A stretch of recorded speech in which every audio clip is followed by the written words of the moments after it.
और बुलेटिन में बात प्रधानमंत्री मोदी के मैराथन दौरे की। प्रधानमंत्री नरेंद्र मोदी मिशन 400 प्लस को अब अचीव करने के लिए जी जान से जुटे हुए हैं। पीएम 2 दिनों से पूर्वोत्तर भारत के दौरे पर हैं। पीएम मोदी थोड़ी देर में असम से लेकर अरुणाचल तक सफर करेंगे। अरुणाचल के ईटानगर में विकसित भारत विकसित नॉर्थ ईस्ट कार्यक्रम में शामिल होंगे। ईटानगर में ही सेला टनल की सौगात भी देंगे और इसके बाद प्रधानमंत्री मोदी वापस असम लौट आएंगे। जोरहाट में अहोम के जनरल लचित बोरफुकन की प्रतिमा का अनावरण होगा। शाम 4 बजे पीएम मोदी बंगाल के सिलीगुड़ी पहुंचेंगे, जहां वो 4,500 करोड़ रुपए की परियोजनाओं की शुरुआत करने जा रहे हैं। आपको बता दें कि प्रधानमंत्री मोदी कल शाम ही असम पहुंच गए थे। असम पहुंचने पर उनका जोरदार स्वागत हुआ था, जिसकी तस्वीरें आप स्क्रीन पर देख पा रहे हैं। असम, अरुणाचल और बंगाल के बाद प्रधानमंत्री मोदी देर शाम अपने संसदीय क्षेत्र वाराणसी पहुंचेंगे, जहां वो काशी विश्वनाथ में पूजा अर्चना करेंगे और साथ ही एक रोड शो भी करेंगे। लेकिन प्रधानमंत्री मोदी ने आज सुबह की शुरुआत असम के काजीरंगा नेशनल पार्क से की। पीएम मोदी सुबह सुबह काजीरंगा नेशनल पार्क पहुंचे।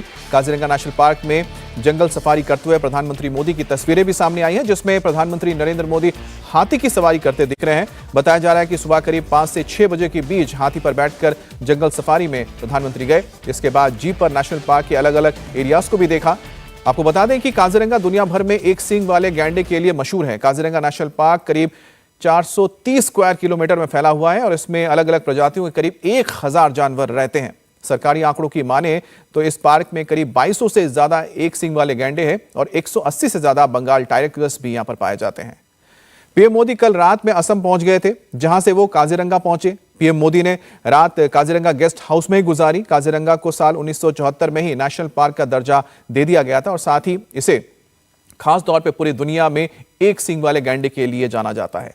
प्रधानमंत्री नरेंद्र मोदी आज असम को करीब 18,000 करोड़ की सौगात भी देंगे। प्रधानमंत्री आवास योजना के तहत बनाए गए करीब 5.5 लाख घरों का तोहफा लोगों को दिया जाएगा। प्रधानमंत्री खुद लोगों को ये घर का तोहफा देंगे। पीएम आज जिन प्रोजेक्ट्स का उद्घाटन करने जा रहे हैं उनमें बरौनी से गुवाहाटी तक 3,992 करोड़ रुपए की पाइपलाइन परियोजना है। 768 करोड़ रुपए की लागत से डिगबोई रिफाइनरी का विस्तार और 510 करोड़ की लागत से गुवाहाटी रिफाइनरी के एक्सटेंशन की भी बात इसमें सामने आई है। तो ये प्रधानमंत्री मोदी की तस्वीर देख रहे हैं, जहां पर वो फॉरेस्ट रेंजर्स के साथ नजर आ रहे हैं। और प्रधानमंत्री मोदी जब एलिफेंट सफारी कर रहे थे तो प्रधानमंत्री को ये शौक है कि वो तस्वीरें खींचते हैं और उन्होंने अपने शौक को भी पूरा किया। और साथ ही आप देखिए जीप सफारी के जरिए अलग अलग जो हिस्सा है पूरा इस पार्क का, उसके भी प्रधानमंत्री मोदी ने निरीक्षण की है। और यहाँ टावर के जरिए प्रधानमंत्री मोदी ने देखा है कि आखिरकार किस तरह से इस पार्क का डेवलपमेंट हुआ है।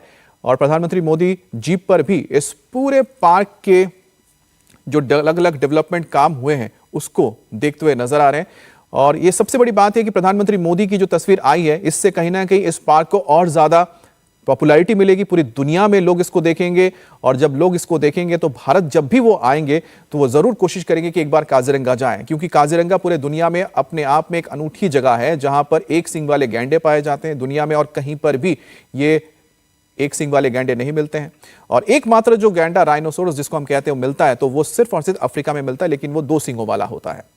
दरअसल पीएम मोदी असम में अपना स्ट्राइक रेट भी बढ़ाना चाहते हैं। पिछले लोकसभा की अगर बात की जाए तो 14 में से 9 सीट पर बीजेपी ने जीत हासिल की थी और बीजेपी ने 2014 के मुकाबले इसमें अपनी सीट बढ़ाई भी। 2014 में 7 सीटें मिली थी, 2019 में बढ़ाकर 9 की गई थी। उसी तरह से कांग्रेस के खाते में 3 सीटें गई थी, 2 अन्य के खाते में थी, कुल 14 सीटें हैं। और बीजेपी की कोशिश है कि इस बार 14 की 14 सीटों पर जीत हासिल की जाए। लेकिन कोई भी सहयोगी जो प्रधानमंत्री मोदी की अगर बात की जाए तो उनके नाम पर तो बीजेपी लगातार यहां जीत हासिल कर रही है, लेकिन जो दूसरे सहयोगी हैं वो स्ट्राइक रेट को नहीं कर पाए थे, कामयाब नहीं हो पाए थे 2019 में। हालांकि अगर वोट शेयर की बात करें तो कांग्रेस और बीजेपी का वोट शेयर में मामूली अंतर था। बीजेपी के पास 36%, तो उसके अलावा देखा जाता है 35% यानी 35.44% कांग्रेस को मिला था। 28% इसमें आप देख पा रहे हैं जो अन्य के खाते में गया था। अन्य में एक बदरुद्दीन अजमल की पार्टी भी है।